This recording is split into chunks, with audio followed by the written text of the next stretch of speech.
Was Donald Trump helped into the White House by Vladimir Putin? This is clearly the most serious blow to our democratic system since Watergate. A spy on the run, honey-trapped cyber war, the Kremlin has formed. Russia, they do this like bread and butter. It is part of their being. Trump denies everything and blames the CIA. That's something that Nazi Germany would have done and did do. As he's about to take office, we ask, what does the Trump-Putin bromance mean for us? It is not going to be business as usual. And what happens if the two leaders fall out? There's a bit of a firefight behind us.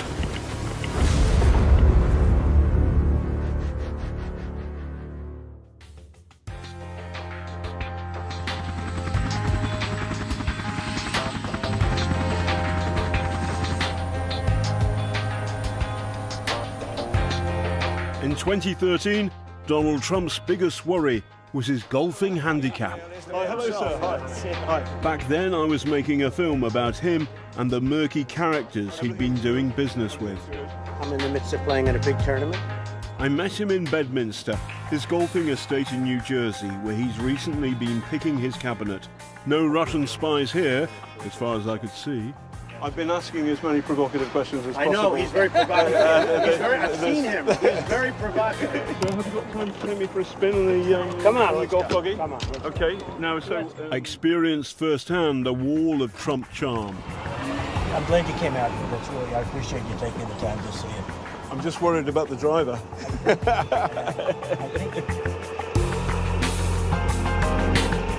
Bedminster projects the image of Donald Trump millions of Americans have bought into, the brash billionaire with the Midas touch.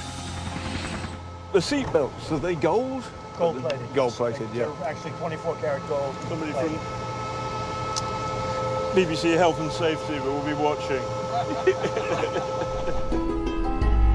Since then, my golfing partner has gone up in the world and found a new buddy. If he says great things about me, I'm going to say great things about him. They want me to disavow Putin. Putin of Russia, he said Trump is a genius, he'll be the next leader. Why does Trump seem to admire Putin so much? Under his watch, countries have been invaded, a passenger jet shot out of the sky, and too many of his critics have ended up dead. But for Donald Trump, he's full of compliments. Trump is very bright and talented, saying he wants to shift to a better relationship with Russia. How can we not welcome that?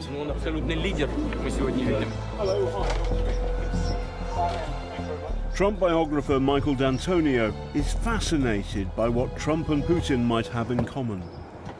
He lives in a world that he's described as a comic book. He has said that I am the star of my own comic book and I am the central character of it. He believes in these superficial, extreme images of life. Hold on, he believes he's Superman or Batman. He's or Superman or Batman, or maybe he's a villain in one of these stories. But if you think about Putin, he is also a comic book character. He's head of a country whose economy is half that of the state of California, and yet on the world stage he looms large because he's puffed himself up. He's also a strong man, and Donald really admires strong men. He admires the exertion of power, and he admires the fact that Putin doesn't seem inhibited about using it. In the past week, the Trump man and the Gladiator have had to deal with this, a grenade lobbed into their comic strip adventures by a former MI6 officer. You couldn't make it up. The dossier, reportedly written by Christopher Steele, claims Moscow armed Team Trump with information about his opponent via a secret back channel. It goes on to say the Russians have compromat on Trump. In English, we'd call that blackmail. The dossier is completely unverified. Trump denies everything and is furious it's out there. I think it was disgraceful that the intelligence agencies allowed any information that turned out to be so false and fake out. And that's something that Nazi Germany would have done and did do. I think it's a disgrace. But is the dossier fiction, fact, or a bit of both? In the shadowy world of freelance intelligence, that's unknowable for now. In 2013, the Trump-owned Miss Universe circus rolled into Moscow. Donald Trump had his own reasons to be excited. He tweeted, "Do you think Putin will be going to the Miss Universe pageant? Will he become my new best friend?" A meeting was reportedly set up, but it never happened. But the leaked dossier says a number of prostitutes were provided to Trump's Moscow hotel room to service his sexual perversion, as hidden cameras recorded everything. Malcolm Nance used to be an officer in US intelligence and has studied Russian spycraft. Most of these rooms are wired for sound anyway. Even if they're not wired, they have sophisticated enough collection systems to where they don't have to be in the room. Nice to see you. The intelligence service would have been part of the analysis team that would have been watching him to determine, is Donald Trump or anyone on his staff someone that we could turn into a hostile agent, an agent who would work for Russia? Everything in that report fits hand in glove with how Russian intelligence works. That doesn't mean it's true, but Putin certainly has formed for compromat. Back in 2000, Mikhail Kasyanov was Putin's prime minister. They fell out, and Kasyanov became an outspoken leader of the opposition. Then last year, this video of the married man having sex with his assistant was broadcast on state TV. Kasyanov told us about the latest allegations. To stay on those values, I am almost sure that special equipment was installed in this particular room with Mr. Trump stayed here in Moscow and the Central Hotel across of Red Square. The old KGB style appeared to be as a normal rule in their hands. There is no corroborating evidence for the sex compromat in the dossier, and Trump says he would never have fallen into a honey trap. I am extremely careful. I'm surrounded by bodyguards, and I always tell them, be very careful, because in your hotel rooms, and no matter where you go, you're going to probably have cameras. Does anyone really believe that story? I'm also very much of a germaphobe, by the way. Believe me. But compromat is not just about sex, it can be about money too. Could the way he does business make him vulnerable to blackmail? He's always wanted to make it big in Russia since his first visit in the 1980s. But there's a big problem with doing business in Russia today. Most money in Russia is connected to gangsterism. Not all of it, but much of it, or most of it. And so if you were doing business with any of the big business groups in Moscow, you might at some point deal with people who were part of international crime syndicates. Donald Trump never got a hotel off the ground in Moscow, but Russian money did end up here in Trump Tower in New York. Meet Felix Sater, a Russian-American gangster. Before becoming a senior advisor to Donald Trump in New York, he'd been to prison for stabbing a man in the face. He'd also been convicted for his part in a $40 million mafia scam on Wall Street. Sater escorted Donald Trump Jr. and Ivanka around Moscow in 2006. So why would Trump want him as a partner? Back in 2013, I asked Trump about a property deal bearing the Trump name that he did with Felix Sater's company, Bayrock. Why didn't you go to Felix Sater and say, you're connected with the mafia, you're fired? Well, first of all, we were not the developer there. That was a licensing deal. But your name's on it, Mr. Trump. Excuse me, but I don't know. You're telling me things that I don't even know about. I mean, you're telling me about Felix Sater. I know who he is. But for a year, you stayed in bed with Felix Sater, and he was connected with the mafia. Again, John, maybe you're thick, but when you have a signed contract, You can't, in this country, just break it. And by the way, John, I hate to do this, but I do have that big group of people waiting, so I have to Okay, leave. no, hold on. One last question, please, sir. I have to leave. Thank you. Felix Sater told us that he is not now, nor has he ever been connected with the mob. But having a man like Sater in Trump Tower shows poor judgment. Worse, these kind of associations leave him vulnerable to being compromised. The leaked dossier doesn't just suggest that Trump could be blackmailed. It also details election campaign hacking, and this much we now know is true. I'm in Washington to see the evidence for myself. Welcome. Pleasure to have you. Dmitry Alperovich's company, CrowdStrike, were the first to identify hostile code in the computers of Team Hillary, the Democratic National Convention, or DNC. We have never seen a more consequential cyber operation being conducted in the United States ever. He classifies foreign agents using animal names. So Chinese hackers are pandas, Russian spies are bears. April 2016, Fancy Bear intrudes into the DNC. Fancy Bear is? GRU, Russian Military Intelligence. How was CrowdStrike so sure the cyber spies were Russian? What's their proof? This is the actual piece of code that was deployed inside the DNC. This is indications of internet connections that it opens up to connect to the mothership. Wow. So this is your cyber equivalent of the burglar's footsteps in the snow. Exactly. Looking at this evidence, looking at how this code was written, have we seen in previous attacks, looking at the totality of that evidence in the course of this investigation that gave us a high degree of confidence that this was indeed Russian intelligence.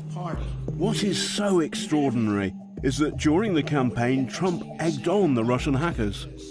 Russia, if you're listening, I hope you're able to find the 30,000 emails that are missing.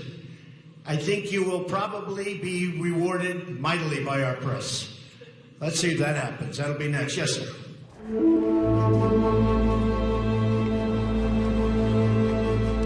There's no doubt that Russia was listening. Welcome to the citadel of cyber war.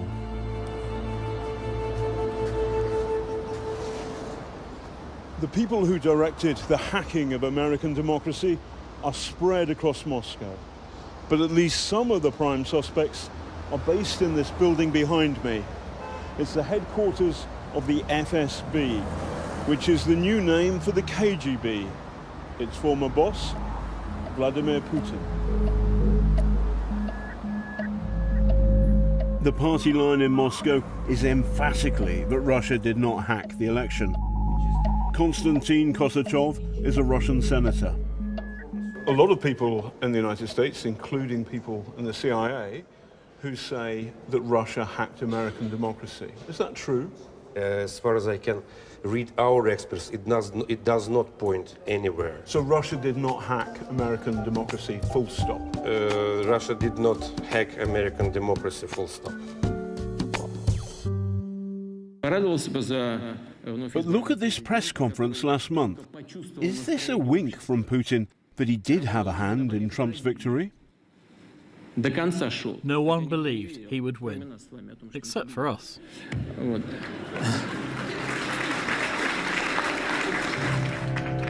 Donald Trump is the most right-wing candidate of the Republican Party. Alexander Dugin has been described as Putin's philosopher king. He's also got his very own pro-Kremlin TV show. This is first truly interesting election campaign. It shows that America is on the brink of a revolution. Was the election of Donald Trump a victory for Vladimir Putin? I'm absolutely sure that you overestimate our possibilities. We are happy that American people has made such a choice, but I am absolutely sure that our influence on the free choice of American people was strictly zero. We are... Absolutely zero. Zero. Some in Team Trump go along with this. They deny the Russian hacking and blame US intelligence for spreading the story. The Central Intelligence Agency has a horrific record. They lied to us about Benghazi. They lied to us about Vietnam. They lied to us about the Kennedy assassination. They're spies.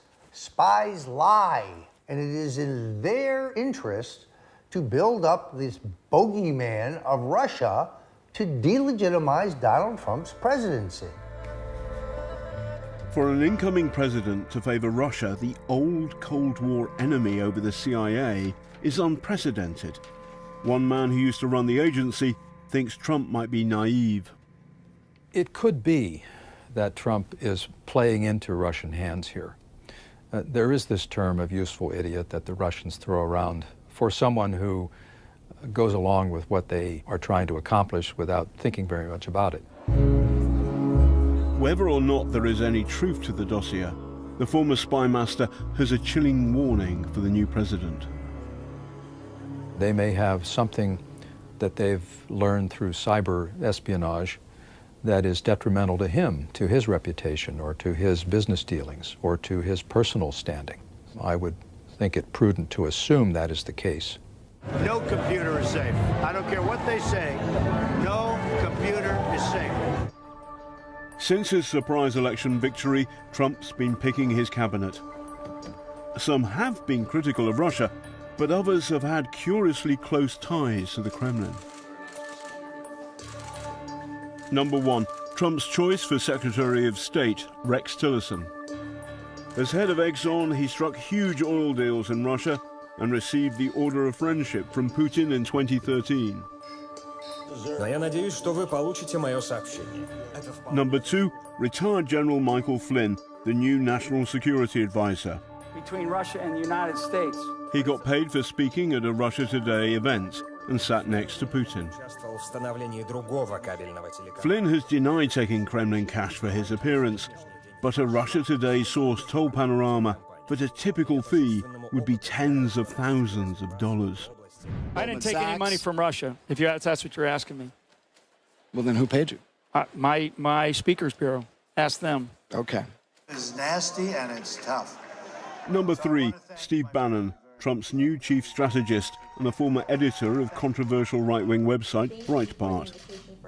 With Bannon, the issue is not Moscow gold, but his sympathy for some of Putin's ideology, especially the Kremlin's line on how to fight ISIS.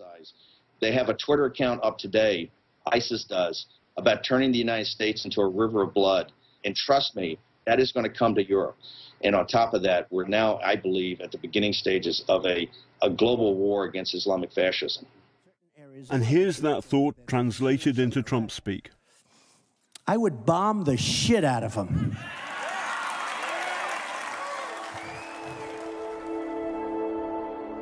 On Syria, throughout the campaign, Trump was more supportive of Putin's approach than Obama's. But the problem with fighting ISIS the Kremlin's way in places like Aleppo is you end up bombing civilians who have nothing to do with ISIS. Putin's guru is delighted with Trump's line on Syria.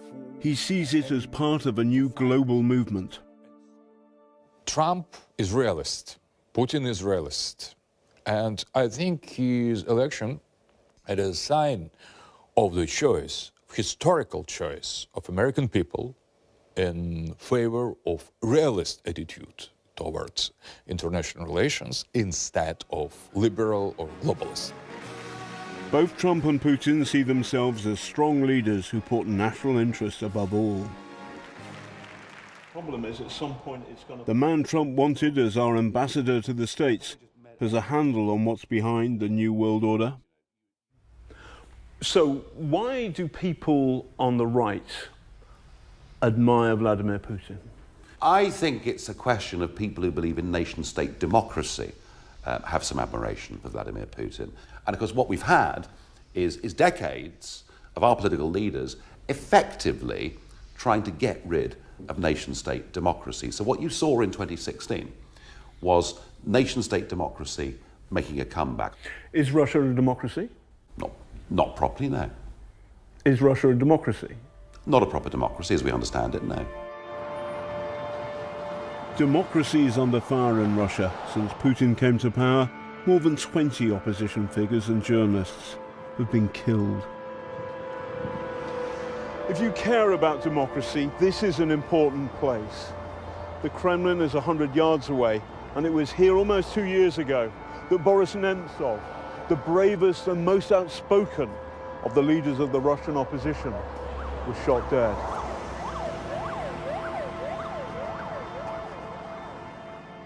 People ask questions about Vladimir Putin's commitment to democracy. But please be careful. And you could not teach us democracy because you're trying to impose to every people, every state, American system of values without asking. And it is absolutely racist. You are racist. In Russia, the pro-Kremlin camp doesn't like being challenged. We don't know. But what happens is, if you're critical of Vladimir Putin, you may end up dead. For example, if you are engaged in WikiLeaks, you can be murdered. Julian Assange is dead, is he? Not, but the people... So hold on a second. Please, tell me about Boris Nemtsov. He was murdered 100 yards from... By Putin? You think he was murdered by Putin? So he was critical of Putin.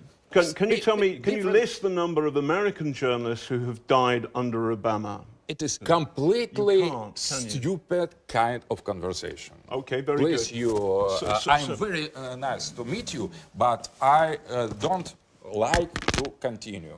So do you think Mr. Trump will make the world a safer place? Shortly after he walked out of our interview, Mr. Dugan posted a blog in which he accused me of making fake news. He called me a repulsive bastard, an utter cretin, and a globalist swine. Such is the language of the New World Order. In America now, you can hear the echo of Russian politics. You are fake news. I'd like to punch him in the face, I'll tell you. Get him out. I don't know if I would have done well, but I would have been boom, boom, boom up. I think democracy is in trouble. I think the example that Trump set in the way he conducted and ran his election campaign, his use of open lies, fake news, the hint of violence, I think all of this was incredibly damaging to democracy. They'd be carried out on a stretcher, folks. What's interesting about Trump, of course, is I think one of the great comments of the whole US campaign was that you should take Trump seriously, but not literally. And that, I think, comes right through that campaign.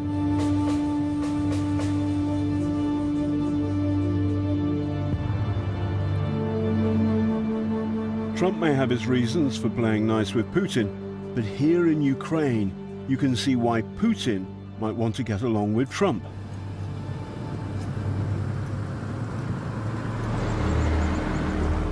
After Russia annexed Crimea, part of Ukraine, in 2014, the West imposed sanctions on Russia, which cost the country $160 billion and hurt Putin too.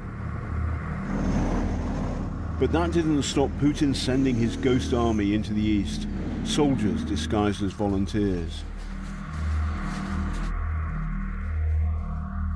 Today, the war continues. How far is the front line from here? The enemy's on two sides from us. They're close, sometimes very close. Who's driving this war? It's Russia controlling them, and they're Russia's pawns. Keep low, move fast. Okay. And we're moving because there's a bit of a firefight behind us. Incoming, you can hear the crack.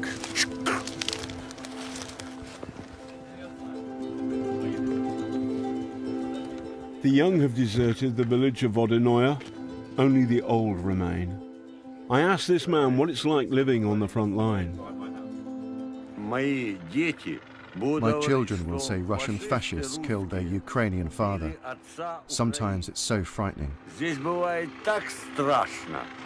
2 weeks ago, after artillery fire, my wife suffered a stroke.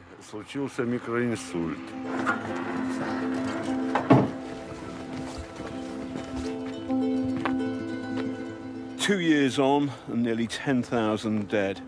There's no sign to the end of fighting here in the eastern Ukraine. But the fear is, with Donald Trump in the White House, the prospects for peace are even further away than ever. But does the Donald give a damn? So you don't think Ukraine's a I don't responsibility? like what's happening with Ukraine, Yeah. but that's really a problem that affects Europe a lot more than it affects us. And they should be leading some of this charge. So you wouldn't allow Ukraine into NATO? I would not care that much, to be honest with you, whether it goes in or doesn't go in. I wouldn't care. Mr. Putin, John Sweeney from the BBC. Russia denies they're the aggressor in Ukraine. In 2014, I caught up with President Putin in Siberia and challenged him. Malaysians, British, Dutch, do you regret the killings in the Ukraine? The main problem is that the authorities in Kiev do not want a political dialogue with the east of their country. But what are the Russians doing? In Moscow today, the line remains, Russia has done nothing wrong. There is no Russian aggression There at is all. no agenda for a greater Russia? There is no agenda for greater Russia. We want to have a strong and self-sufficient country, but there are no plans for any expansion of Russia. So will America change tack on Ukraine?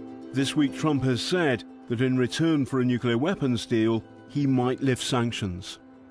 Trump has to be mindful of Russia's very clear interests in Ukraine and how their politics ultimately play out.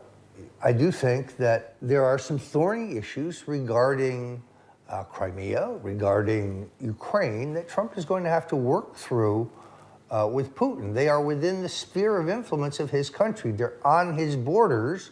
He has every right to have concerns about them and what we're doing in these regards. But if Donald Trump turns a blind eye to Russian warmongering and lifts sanctions, then the Kremlin might see it as a green light to exert its power further west. I haven't been sleeping well since the invasion of Crimea. I have since then begun to worry about what Russia's aims are in Europe and about the possibility of a nuclear clash or a conventional clash of an incredibly dangerous kind in the Baltic states, in Central Europe, and in Ukraine. Having Trump in the White House does not make me feel better. Even if the unverified dossier is a pack of lies, it could still change things. Trump's already sounding tougher on Russia's actions in Syria. He can't let it look like Putin has a hold over him. Do you honestly believe that Hillary would be tougher on Putin than me? Does anybody in this room really believe that? If Putin is blackmailing Trump, that's no basis for a stable relationship. If he's not, you still can't rule out a clash. They both seem like rather brittle personalities when it comes to being challenged. We've seen that in Trump, and we've certainly seen it in Putin. And so I think I would not want to see these two get into some kind of, a macho shootout. Whatever the truth, Trump's locked in a strange embrace with Vladimir Putin, an ally who could so easily become an adversary. If the bromance ends and President Donald Trump falls out with President Vladimir Putin, then, to put it mildly, that's not good. We face the prospect of a brand new Cold War, colder than ever before.